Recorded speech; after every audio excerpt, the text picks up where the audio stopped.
Hey everybody, welcome to Bura. In this episode, I'm going to be talking about what Korea did to Google and Apple, and no, not North Korea.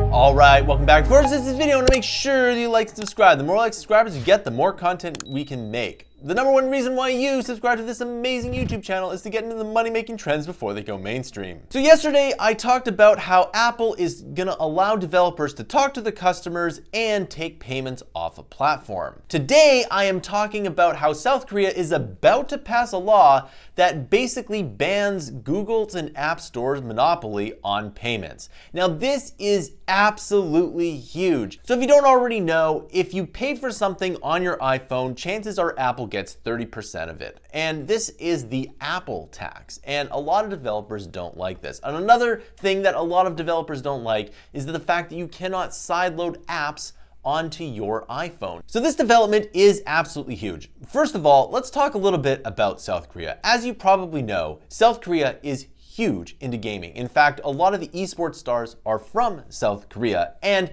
the mobile market is absolutely huge in South Korea. It's a big deal. So the fact that South Korea is going to allow developers to use whatever payment system they want is absolutely huge. It could not have happened in a more technologically savvy place. Now, here's the thing. If they do this in South Korea, then chances are Europe will fall next because Europe has very consumer-friendly laws. So if it happens in one country, it might happen in another. It could happen in Japan. Europe is the most likely next bet, and then probably New Zealand, Australia, Canada, and then last but not least, the United States, if it gets there. Now, I'm not sure if this is going to immediately impact the United States because that is the biggest and most profitable battleground, but I think it will eventually get there. The fact that one country decided to do this will mean that others will absolutely follow. The question is how many and how soon? So again, Apple does have a point. When everything goes through the App Store, it makes your iPhone a lot less safe. The last thing I want to do is download antivirus for my phone. The fact that it is so secure is one of the reasons why I actually buy an iPhone.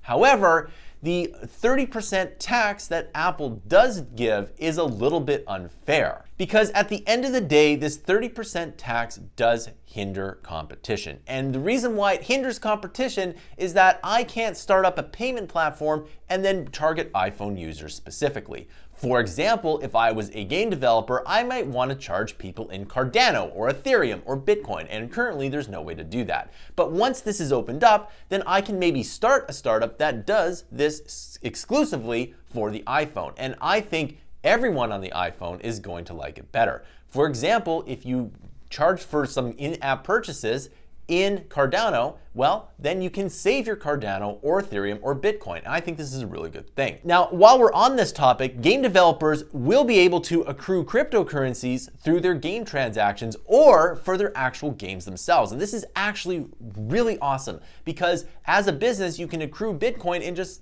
hodl it and then eventually make more money. Bitcoin can immediately go on your company's balance sheet, which is absolutely amazing. So some users will pay in fiat and other users will pay in cryptocurrencies. And the fact that this is now possible means that the games will become a lot more fruitful. And that means that there will be a lot more investment into games, and which means this is why you should learn to code if you like games at all. Because guess what? The market is going up and up and up. And that's why I started a company that teaches people how to make games and how to code. So from what I can tell, the way that this law is worded and written from the articles that I've read is it's really not good for Apple. Basically, a developer can use any kind of payment platform off of the App Store. So what that means is that, well, you can upload to the App Store and, well, basically use a third-party payment system. And this is exactly what I think is a good idea. But of course, it's not good for Apple. So what happens then?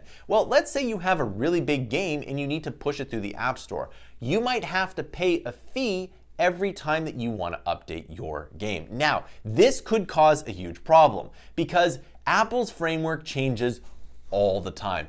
If you ever own an iPhone, you know that it constantly updates its framework. And it could mean that your game could have to pay money just to update it. So let's say you're taking payments on a processor that is not Apple's. Well, you want to update your game. Well, you might have to pay $500, $1,000, $2,000, $10,000. It does take a lot of work to make sure that the App Store is safe and that the testers can do their job. So I wouldn't be surprised if this starts to spread to other countries, that you'll start to see Apple really start charging more for updates. So what Apple could do is consistently break their software so that developers have to update their game more. Now this wouldn't be a bad idea because, if you're gonna make a game, then you update it. But that doesn't bode well for the people who want to just make a game and just kind of have some passive income for it. And furthermore, if you're making a simple game, why do you have to update your game because some little graphics thing changes? But again, technology changes, and one of the things that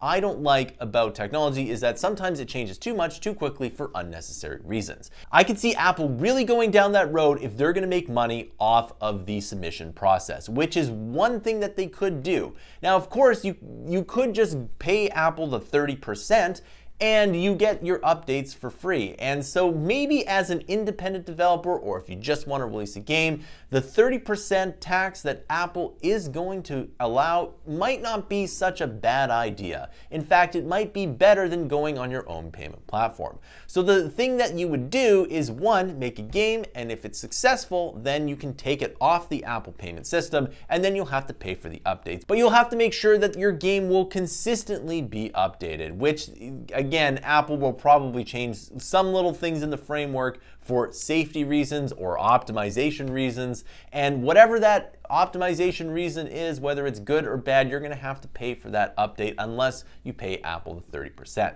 So just because this exists doesn't mean that you should actually go with it. In fact, if I were to make an iPhone game today and there was an alternate payment platform and I had to pay for updates, I'd probably just go with the 30% first until I had a game that was really, really good and made a lot of money so that I could just basically take it off. Nevertheless, this is an absolutely huge development, and it doesn't bode well for Apple versus Fortnite. In fact, Fortnite might actually win this case.